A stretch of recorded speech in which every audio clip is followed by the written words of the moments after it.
성령이 임하자 사도들이 예루살렘 성전에 들어가서 복음을 전했습니다. 그리고 핍박이 오자 흩어져서 사마리아 지역까지 복음을 전하였습니다. 그리고 성령의 지시하에 빌립은 에디오피아 사람에게 복음을 전하였습니다. 이것은 예루살렘부터 땅끝까지 복음이 전파되는 것을 단기간에 본보기로 보여준 것입니다. 이제부터 예루살렘부터 땅끝까지 복음을 확장시키기 위해서 사울을 준비시키는 내용이 나옵니다. 근데 놀랍게도 그 사울은 땅끝까지 가서라도 복음을 말살시키려는 사람이었습니다. 우리 9장 1절 한번 볼까요? 다 같이 시작. 사울이 주의 제자들에 대하여 여전히 위협과 살기가 등등하여 대제사장에게 가서 다메섹 여러 회당에 가져갈 공문을 청하니 이는 만일 그 도를 따르는 사람을 만나면 남녀를 막론하고 결박하여 예루살렘으로 잡아오려 함이라. 사울은 스데반의 죽음을 당연히 여겼고요. 여전히 굶주린 늑대처럼 거친 숨을 내쉬며 믿는 사람들을 다 잡아다가 감옥에 넣었습니다. 그러자 많은 제자들이 사방으로 흩어졌습니다. 그때 그가 다메섹에 가려고 한 것은 거기에 많은 제자들이 있었기 때문에 그렇습니다. 그래서 대제사장에게 가서 그들을 결박할 공문을 달라고 요청한 것입니다. 다메섹은 예루살렘에서 북쪽으로 135마일 떨어졌습니다. 그것은 유대인들이 많이 살고 있고 무역으로 유명했기 때문에 회당들이 여러 개 있었던 것이었습니다. 문제는 다메섹이 유대 지역이 아니라 이방 지역이기 때문에 대제사장의 권한이 미치지 못하였습니다. 따라서 유대교의 율법으로 사람을 정죄할 수 없는 곳이었습니다. 근데 어떻게 다른 나라로 도망간 유대인들을 잡아올 수 있도록 공문을 써달라고 했을까요? 1세기 유대 종교 지도자들은 특별히 그 대제사장이라는 사두개파인들은 로마 지도자층들과 결탁되어 있었습니다. 그래서 종교적인 문제에 대해서는 대제사장의 권위를 그들이 인정해 준 것이었습니다. 따라서 사울은 대제사장의 공문을 가지고 다메섹에 있는 예수 테러리스트를 다 잡아서 끌어오려고 한 것이었습니다. 3절 같이 읽어볼까요? 사울이 길을 가다가 다메섹에 가까이 이르더니 호련히 하늘로부터 빛이 그를 둘러 비추는지라 땅에 엎드러져 들음에 소리가 있어 이르시되 사울아 사울아 내가 어찌하여 나를 박해하느냐 하시니. 갑자기 하늘에서 강한 빛이 내려 쪼였습니다. 그때 사울이 깜짝 놀라서 땅에 엎드러졌는데 소리가 들렸죠. 사울아 사울아 네가 왜 나를 네가 어찌하여 나를 박해하느냐. 5절 대답하되 주여 누구시니까 이르시되 나는 네가 박해하는 예수라. 주님은 사울이라는 이름을 2번 불렀습니다. 사울아 사울아. 여러분 너무나 갑작스러운 일이 생기면 좀 정신이 잃어버릴 수 있죠. 깨어야 합니다. 여러분 영적인 깊은 잠에 있는 자들도 하나님이 부르실 때 2번 부르셔요. 모세야 모세야. 우리 옆 사람 이름 한번 불러볼래요? 깨라고 한번 2번. 이런 때 반말하세요. 한번 해보세요.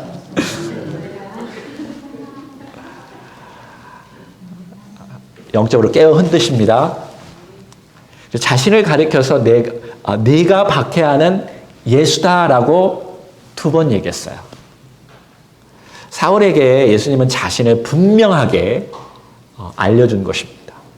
근데 나는 내가 박해하는 예수라는 표현은 원어적으로 볼 때 나는 스스로 있는 자, I am을 썼어요. 에고 에임이. 그래, 내가 주님, 너의 하나님이시다 라고 분명히 말씀하신 거예요. 6절 시작. 너는 일어나 시내로 들어가라. 네가 행할 것을 내게 이를 자가 있느니라 하시니 같이 가던 사람들은 소리만 듣고 아무도 보지 못하여 말을 못하고 서 있더라. 사울이 땅에서 일어나 눈을 떴으나 아무것도 보지 못하고 사람의 손에 끌려 다메섹으로 들어가서 사흘 동안 보지 못하고 먹지도 마시지도 아니하니라. 분명히 그에게 빛을 비춰준 것은 기적입니다. 소리를 내어서 자신을 알려주신 것도 기적입니다. 그러나 그렇다고 해서 다 예수님을 믿지 않습니다. 예수님께서 수많은 기적을 보여주었는데도 유대인들에게 자신이 누구인지 분명히 소리로 알려주었는데도 불구하고 많은 사람들이 믿지 않았죠. 사울이 그 소리를 듣고 곧바로 예수님을 믿었는지는 알 수 없습니다. 근데 구절을 보면 그는 3일 동안 보지도 못하고 먹지도 마시지도 않았다고 기록하고 있습니다. 이것은 사울에게 엄청난 혼란과 충격이었음을 분명히 보여주는 내용입니다. 사실 사울의 마음을 흔들어 놓기 시작한 것은 스데반의 죽음을 목격하는 그 순간이었죠. 어떻게 돌에 맞으면서 죽으면서도 저렇게 평온한 얼굴을 할 수 있고 다른 사람을 용서해 달라고 기도할 수 있을까?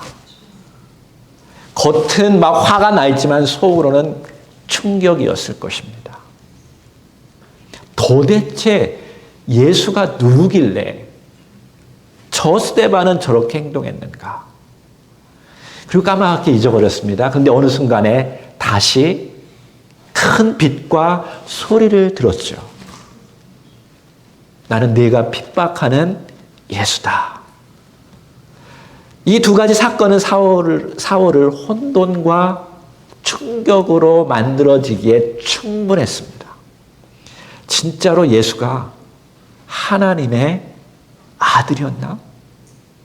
내가 아는 메시아는, 내가 아는 내 주변에 있는 유대인 모든 다 아는 메시아는 십자가에 죽을 수 있는 존재가 아닌데, 나는 유대교의 최고 율법 가문에서 배웠고 최고 교육을 받았는데 그동안 내가 아는 것이 다 잘못됐다는 말인가? 여러분, 엄청난 혼돈입니다. 이러한 끊임없는 고뇌와 회의 때문에 그는 아무것도 먹지도 또 마시지도 않았던 것입니다. 그가 예수님을 알고 믿었다면 이렇게 행동하지 않았을 것입니다. 여기 3일은요, 그동안 자신이 굳게 믿고 있었던 신념과 가치를 깨트리는 시간입니다. 때때로 하나님 그걸 허용하셔요. 요나도 하나님의 말씀을 듣지 않고 가다가 고래 큰 물고기 안에서 3일 동안 있었죠. 근데 그가 눈멀게 된 것은요, 하나님의 은혜입니다. 가시가 주는 은혜입니다. 그것 때문에 그가 하나님께 집중할 수 있었겠지요. 그리고 하나님만 의존하는 자가 된 것입니다. 주님께서 그에게 하신 말씀은 한 가지였어요. 누군가가 와서 내가 앞으로 할 일을 분명히 알려줄 것이다. 근데 얼마만큼 기다리라고 주님이 말씀하지 않았어요. 왜 그랬을까요? 계속 주님을 찾으라는 거죠. 계속 주님을 의지하라는 거죠. 그리고 누가 올 것이라고도 자세히 말씀하지 않았어요. 기다려라. 기다려라. 10절은 사울과 대조적인 이야기가 나옵니다. 다 같이 읽어볼까요? 시작. 그때에 다메섹에 아나니아라 하는 제자가 있더니 주께서 환상 중에 불러 이르시되 아나니아야 하시거늘 대답하되 주여 내가 여기 있나이다 하니 주님은 사울에게 묻듯이 아나니아에게도 똑같이 물었죠. 근데 한 번 물었어요. 아나니아야. 근데 아나니아는 바로 그때 주님 제가 여기 있습니다 라고 대답했어요. 무슨 말일까요? 아나니아는 이미 주님을 잘 알고 있는 제자였습니다. 여러분 양들은 주님의 음성을 듣고 있지요? 그리고 주님의 말씀에 순종할 준비가 되어 있다라는 말입니다. Here I am. Tell me whatever you say. I will obey you. 이런 말이에요. 성경에 주님께서 말씀하실 때 주님 제가 있겠습니다 라고 말한 것은 내 무슨 말이든지 말씀하시면 제가 순종하겠다라는 말입니다. 여러분 아나니아의 이름의 뜻도 기억하면 좋을 것 같습니다. 아나니아 이름의 뜻은 여호와는 은혜로우시다 라는 뜻입니다. 11절 시작. 주께서 이르시되 일어나 직가라 하는 거리로 가서 유대의 집에서 다섯 사람 사울이라 하는 사람을 찾으라. 그가 기도하는 중이니라. 재미있는 말입니다. 도로 이름이요 직가입니다. 직가. 뭐 사투리인지 모르겠어요. 찌까 뭐 그런 말인지 모르겠는데요. 영어가 정확하죠. straight. 곧바로 가라는 거죠. 이 길 따라 쭉 가면 사울이라는 사람 만날 거야. 그 당시에 사울이라는 사람의 이름을 많이 가졌죠. 근데 거기 쭉 가면 그 사람 만날 거야 라고 주님 말씀하신 것입니다. 11절의 마지막 기도하고 있다라고만 번역되어 있는데요. 원어로 보면 보라, behold라는 말이 있어요. 보라, 놀라운 구경거리가 있다라는 거예요. 사울이 지금 기도하고 있어. 이게 왜 놀랄만한 일이죠? 그동안 살기 등등한 자로 다 크리스찬들을 잡으려고 했던 그 자가 지금은 순한 양이 되어서 기도하고 있다라는 말입니다. 여러분, 갈등하는 것도 기도예요. 의심하는 것도 기도예요. 진리를 찾는 것도 기도예요. 근데 하나님 앞에 기도할 때요, 자기 고집을 꺾는 것이 진짜 기도입니다. 12절 시작. 그가 아나니아라 하는 사람이 들어와서 자기에게 안수하여 다시 보게 하는 것을 보았느니라 하시거늘. 잘 들어야 돼요. 그러니까 12절은 사울이 기도하는 자세로 바꿀 때 자기 고집을 꺾고 주님께 의지하기 시작할 때 주님께서 환상으로 보여준 내용이 이 내용이에요. 그런데 12절을 자세히 읽어보면 순서가 바뀌었습니다. 주님께서 사울에게 환상을 보여주기 전에 아나니아에게 먼저 가서 물어보아야 했습니다. 맞나요?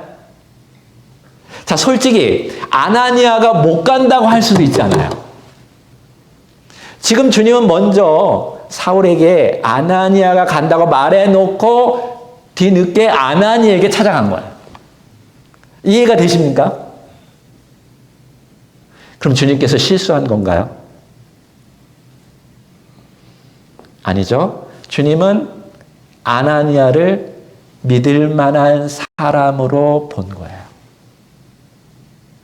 아나니아는 분명히 내가 말하면 받아들일 거야. 무슨 말을 해도 내게 순종할 수 있는 나의 제자야. 나는 아나니아를 믿어. 지금 주님은 아나니아가 자기 말에 순종할 것을 믿고 찾아온 것입니다. 여러분, 우리와 주님과의 관계가 이러한 관계로 발전되어야 합니다. 그동안 한국교회는 예수님을 믿는가에 초점을 두었어요. 그러면 안심합니다. 아, 그 사람 예수 믿어. 그러면 다 되었다라고 생각합니다. 아니죠. 예수님께서 믿을 만한 사람으로 바뀌어야 됩니다. 툭 하면 삐지고, 툭 하면 화내고, 툭 하면 도망가는 그런 제자, 주님 사용하지 않겠죠? 여러분 회사에도 그런 사람 뽑습니까? 아니죠. 근데 13절을 보면 반전이 일어납니다. 읽어볼까요? 시작. 아나니아가 대답하되 주여 이 사람에 대하여 내가 여러 사람에게 들어온즉 그가 예루살렘에서 주의 성도에게 적지 않은 해를 끼쳤다 하더니 여기서도 주의 이름을 부르는 모든 사람을 결박할 권한을 대제사장들에게서 받았나이다 하거늘. 이 말은 나는 주님의 명령을 따를 수 없습니다 라고 말한 것입니다. 주님이 말하는 이 사울은 이미 예루살렘에서 있는 수많은 크리스찬들을 붙잡아서 감옥에 쳐넣은 사람이잖아요. 이곳에 다메섹에 온 이유도 그 일을 똑같이 행할 것을 나는 다 듣고 알고 있습니다. 그가 지금 아무리 기도한다고 해도 나는 갈 수 없습니다 라는 말이에요. 주님, 사람이 아무리 기도한다 할지라도 그렇게 쉽게 변합니까? 라는 말이겠죠. 왜 굳이 이런 악한 사람에게 찾아가라는 말입니까? 라는 것입니다. 15절 주께서 이르시되 가라. 이 사람은 내 이름을 이방인과 임금들과 이스라엘 자손들에게 전하기 위하여 택한 나의 그릇이라. 그가 내 이름을 위하여 얼마나 고난을 받아야 할 것을 내가 그에게 보이리라 하시니. 15절을 보면 주님은 내 이름을 위하여 내가 선택한 그릇이라고 아나니에게 설명해 줍니다. 여러분 한번 객관적으로 생각해 보십시오. 사울과 아나니아 중에 누가 더 합당한 그릇일까요? 사울은 지금까지 악한 일을 했지요. 교회의 원수였습니다. 교회에 믿는 사람들을 다 죽이려고 한 사람들이었습니다. 마귀 짓을 한 사람이에요. 반대로 아나니아는 사도행전 22장에 보면 주님 앞에서 경건한 자고 사람들에게 칭찬받는 자였다라고 기록하고 있어요. 누가 더 합당한 그릇이죠? 여러분 생각하기에. 저 나쁜 사람입니까? 아니면 나입니까? 여러분 신앙생활 하다 보면 그런 생각 들 때가 있겠죠. 왜 저 사람은 나보다 더 교회에서 대우를 받나요? 왜 저 사람은 나보다 아닌데 저 일을 할까요? 만약 여러분이 그러한 상황이라면 여러분 어떻게 하시겠습니까?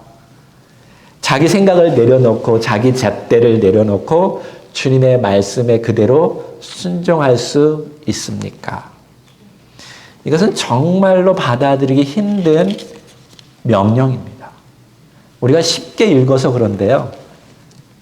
우리 생각으로 상상할 수 없는 명령인 것이죠. 과연 아나니아는 자기 신념, 자기 고집을 꺾었을까요? 주님은 계속 이어서 말씀하십니다. 16절은 사울이 나처럼 고난을 받을 것이라는 것을 말해주고 있어요. 이 말을 듣고 아나니아는 사울에게 곧장 갑니다. 다는 이해하지 않지만 적어도 사울이 고난 받는다는 말을 들었기 때문에 간 거예요. 여러분 이해되시죠? 그래, 그 정도라면 내가 가겠습니다라는 것이죠. 여러분 이 부분에서 몇 가지 한번 생각해 보기를 원합니다. 첫째, 우리는 하나님께서 쓰시는 그릇을 보고 부러워하는 경향이 있습니다. 마치 고난 없이 귀히 쓰는 것처럼 보입니다. 절대로 그렇지 않습니다. 여러분 고난의 과정이 없으면 좋은 그릇 점금 같은 그릇이 될 수 없지요.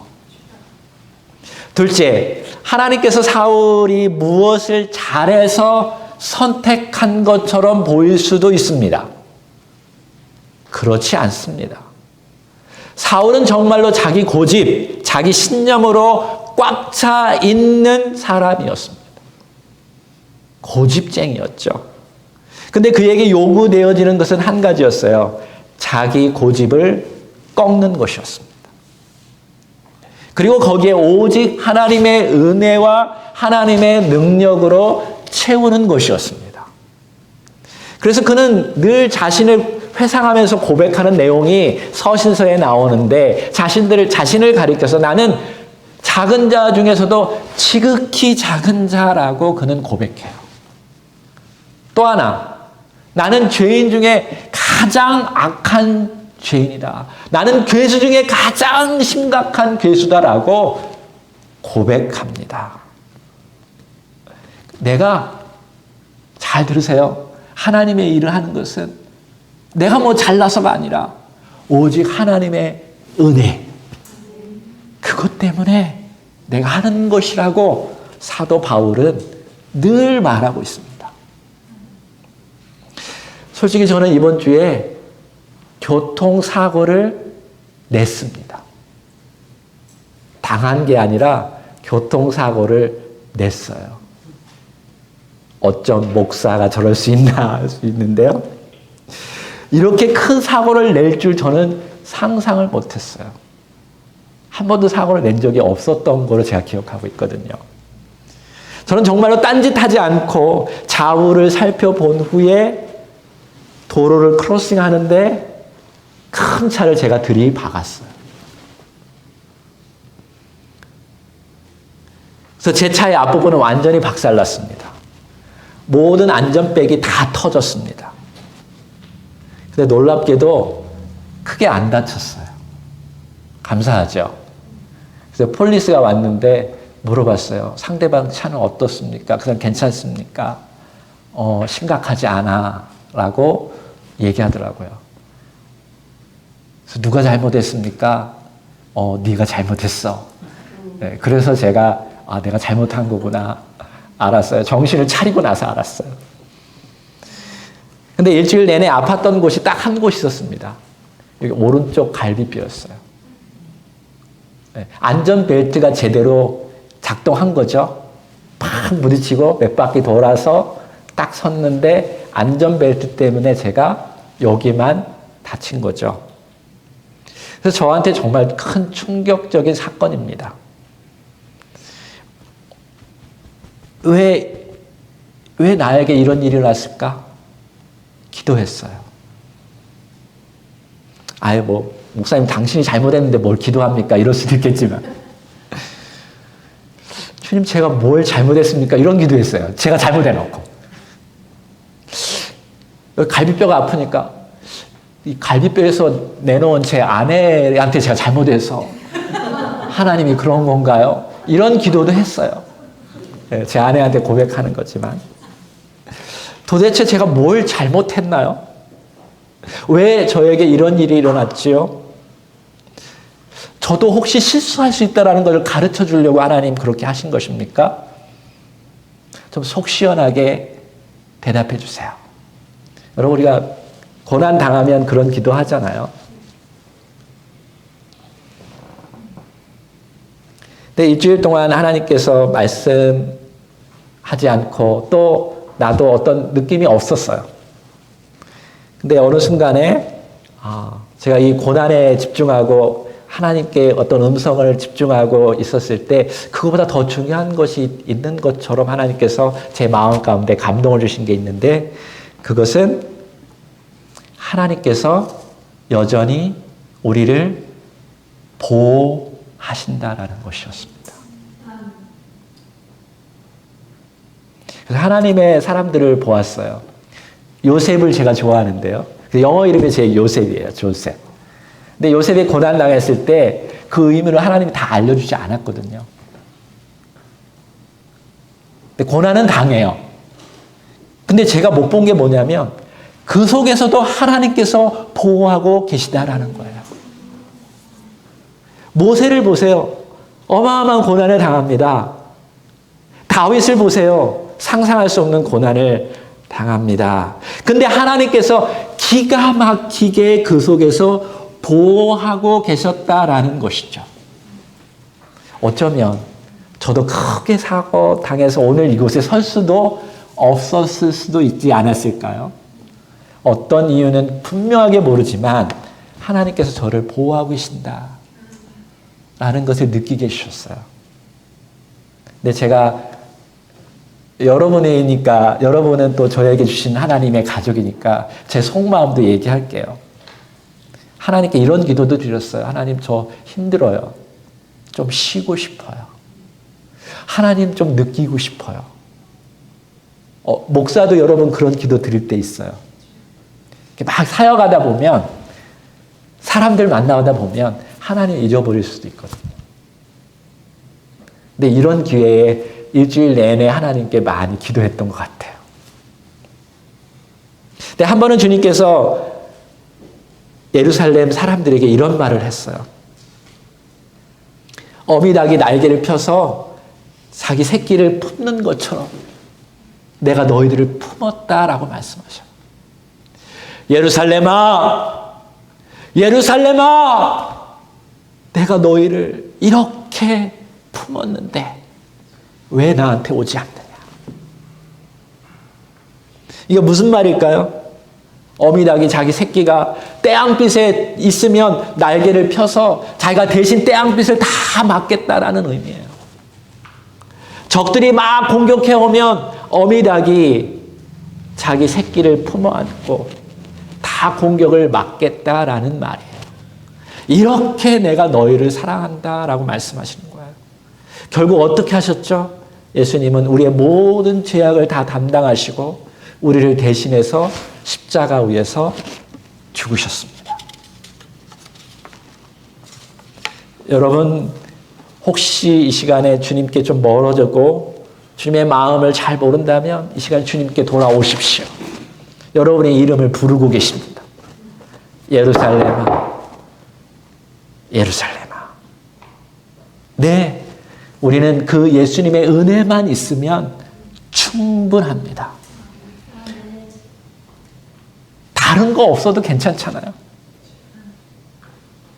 다른 사람과 똑같이 건강하지 않은 가정에 없어도 괜찮잖아요. 여러분, 하나님이 여러분을 자녀로 삼으시고 은혜를 주셨다면 그거 하나로도 족하지 않을까요?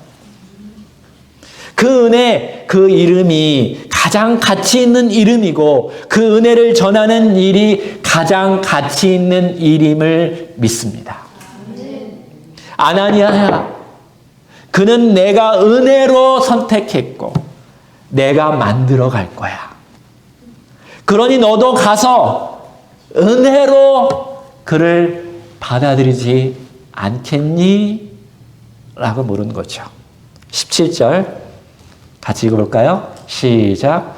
아나니아가 떠나 그 집에 들어가서 그에게 안수하여 이르되 형제 사울아, 주 곧 네가 오는 길에서 나타났던 예수께서 나를 보내어 너로 다시 보게 하시고 성령으로 충만하게 하신다 하니. 아나니아가 유대 집으로 들어가 사울을 보니까 진짜로 사울의 모습이 엉망이었습니다. 약간 좋았겠지요.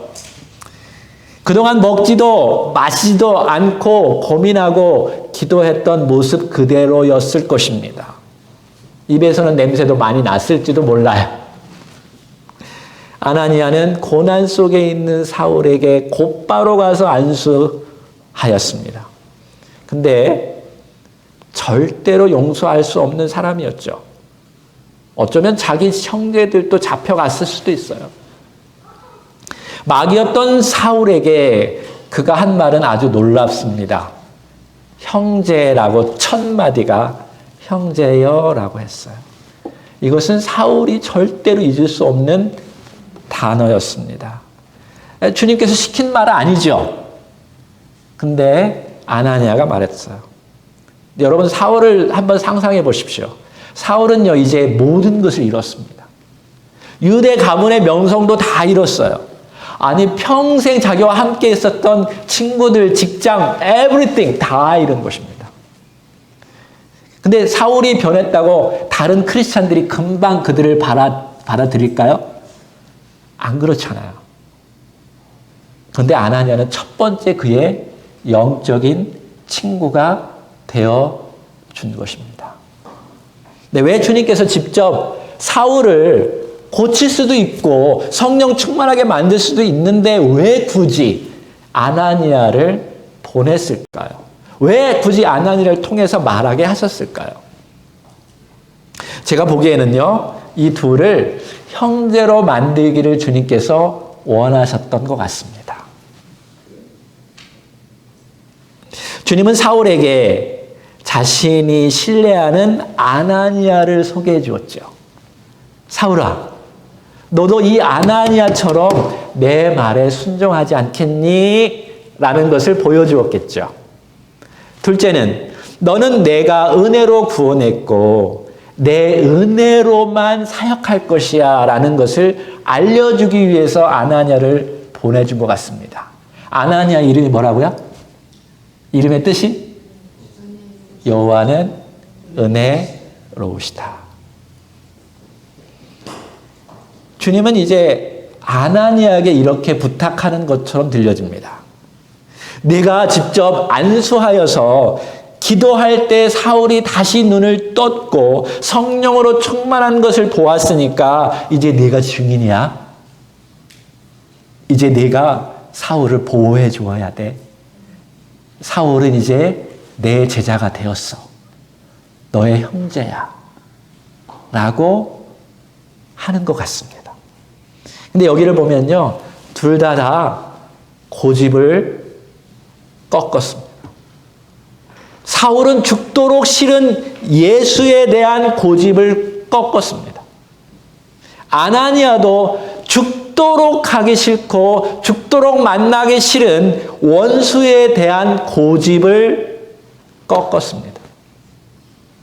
그러자 주님은 이들을 브라더라고 만들어 준 것입니다. 오, 브라보! 우리 좌우 옆 사람에게 한번 말해볼까요? 여러분 주 안에서 형제 자매로 불렀죠? 나의 형제요, 브라더라고 한번 말해볼래요? 부끄러운가요?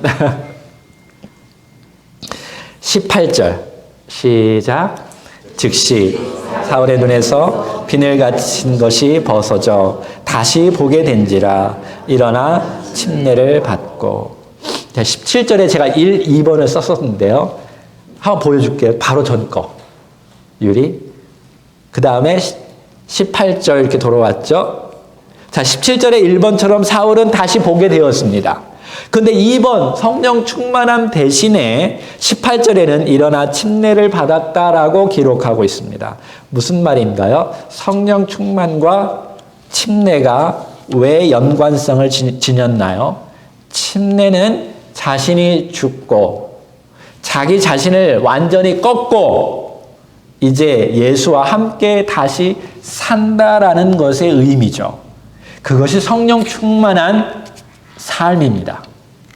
성령 충만과 침례의 공통점은 하나님의 은혜 아래서 하나님과 하나가 되었을 뿐만 아니라 그리스도 안에서 형제 자매가 하나 된 것을 말해주는 것입니다. 아멘. 성령 충만한 사람은 용서하고 사랑하여 한 가족이 되는 사람이에요. 19절 시작. 음식을 먹음에 강건하여지니라. 사울이 다메섹에 있는 제자들과 함께 며칠 있을 때 이제 사울은 영적으로 회복되었죠. 브라보, 형제 자매가 되었습니다. 그리고 육적으로 회복하기 위해서 무엇을 먹었나요? 음식을 먹었어요. 여러분 이거 중요합니다. 어떤 사람들을 보면 모든 걸 다 영적으로 해결하려고 그래요. 그래서 안 먹어도 된대요. 의사 안 찾아가도 된대요. 아니요. 다 하나님께서 주신 선물이에요. 여러분 과일, 음식 다 우리를 위해서 만들어 주신 거예요. 아멘. 그러니까 먹는 것도 잘 먹어야 하나님의 뜻인 거예요. 스트레스 안 받고 음식도 잘 먹고 잠도 잘 자는 것 하나님 뜻인 거예요. 그래야 주의 일을 하지요. 여러분, 하나님께서 원치 않는 것, 여러분의 몸을 해치는 것 하지 않는 것이 주님의 뜻입니다. 네, 제가 정확하게 얘기 안 할 거예요. 스스로 점검하세요. 그거 하지 마세요. 사울은 다메섹에 있는 다른 제자들과 함께 시간을 보냈다라고 성경은 기록해주고 있어요. 왜? 이게 중요하니까. 사울은 분명 다른 제자들한테 예수님에 대해서 묻고 배웠어요. 왜? 사울은 한 번도 예수님 본 적도 없고 예수님에 대해서 배워본 적이 없어요. 유대인들에게, 유대 종교 지도자들에게, 원수된 자들에게 들었던 내용만 알고 있었던 거죠. 그러니까 교제하면서 자기의 잘못된 개념, 생각 다 바꾸었다라는 말입니다. 여러분, 제가 전인격적으로 건강해야 한다는 말을 우리 교회에서 참 많이 했어요. 여러분, 하나님과 주님과 나와의 관계 아주 중요해요. 건강해져야 합니다. 꼭 자기의 자신의 육체, 감정적인 것, 지적인 것, 이거 다 잘 관리해야 돼요. 또 사람들과의 관계 잘해야 돼요. 나만 잘 믿으면 되지 이거 아닙니다. 함께 잘 믿는 것이 주님의 뜻입니다. 아멘? 이번 주에 스피커를 새로 구했어요. 네. 좀 좋지 않았나요? 그래서 금요일 날인가, 맞아, 금요일 날인 것 같아요. 악기를 이제 새로 셋업 하면서 제가 스피커도 보고, 악기, 드럼도 보고, 이게 다 보았어요. 근데 요거를 셋업하는데, 온누리교회 전도사님이 와주셔가지고 셋업 해주셨는데 그분이 전문가예요. 정말 이 좋은 제품이 있으니까 여러분 훨씬 설교도 듣기 좋지요? 아, 네. 정말 그런가요? 그죠? 찬양할 때도 좋죠? 여러분 좋은 제품 써야 돼요. 그만한 가치가 있어요. 근데 그거보다 더 중요한 것이 있는데요. 그것을 다룰 수 있는 사람입니다. 오늘이 교회 전사님이 와서 음향을 만지면서 계속 만져주면서 찬양하고 이 조율을 다 하셨어요. 근데 다 끝냈어요. 너무 좋았어요. 근데 한 가지 문제가 뭐냐면 계속 잡음이 나오는 거예요. 그 소리 들리죠? 네, 어떤 데 보면. 계속 들리는 거예요. 다 좋은데. 근데 아무도 그걸 차단할 수 없고 원인을 차단할 수 없었어요. 뭐 피아노도 뭐 해보라고 하고 뭐 이것도 해보라고 했는데 다 찾지 못했어요. 근데 전사님이 딱 일어나가지고 여기 앞에 와가지고 뭔가를 딱 치니까 그 소리가 사라졌어요. 신기하죠? 무언지는 제가 안 가르쳐 줄 거예요. 나중에 물어보세요. 네. 이상한 얘기가 또 들리는데, 여러분, 하나님의 쓰시는 그릇에 이런 인스트루먼트, 거기에 너무 집중하지 마십시오.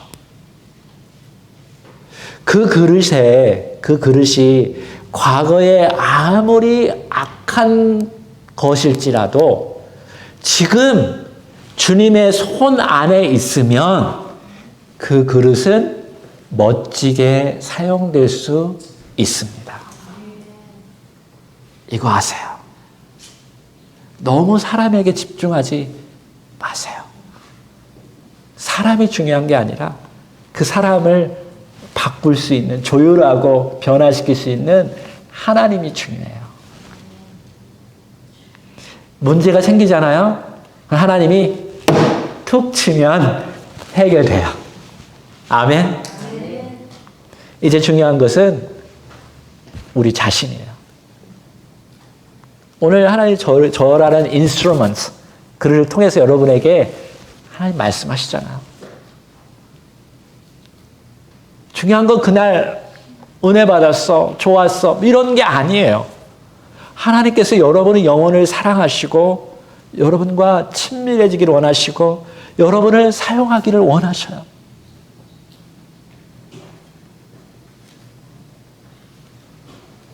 그러므로 여러분 하나님의 말씀을 드렸을 때 주님이 나에게 주시는 말씀으로 기억하고 하나님과 다시 관계가 회복되어지고 자기의 몸을 잘 관리하고 주변 사람들과 잘 교제하시기 바랍니다.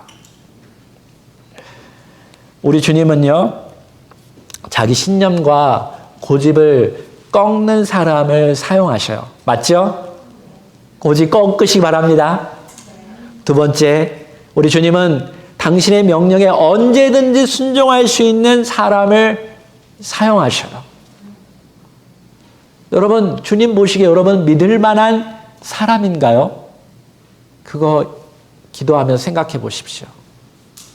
여러분은 주님께서 명령하시면 원수까지도 사랑하고 형제로 받아들일 수 있나요? 여러분의 이름이 아나니아가 되기를 원치 않습니까? 여호와는 은혜로우시다. 그 말을 실천하는 여러분과 제가 되었으면 좋겠습니다.